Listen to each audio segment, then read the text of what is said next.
আসসালামু আলাইকুম। ভিডিওটা যে যেখান থেকে দেখছেন সকলকে অসংখ্য ধন্যবাদ।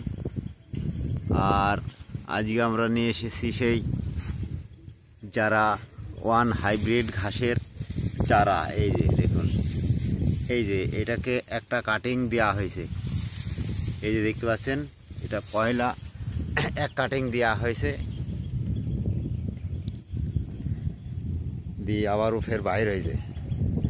তো একটা কথা বলি আপনাদের, এই হাইব্রিড ওয়ান চারা ঘাস এটা নিলে কি হয়, দেখা যাচ্ছে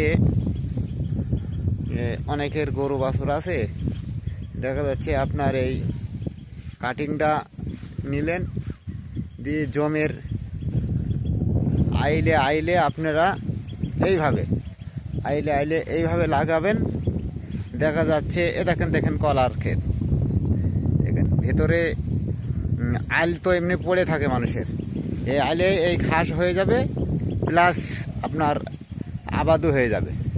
তার মানে এই ঘাস কেটে আপনি ফুরাইতে পারবেন না।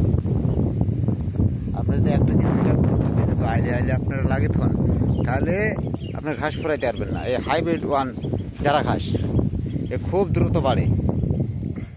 এ দেখেন কাটিং হয়ে গেছে, আবার বাইর হয়েছে, দেখতে পাচ্ছেন, খুব অতিরিক্ত ঝাড় হয় হাইব্রিড ওয়ান চারা ঘাস।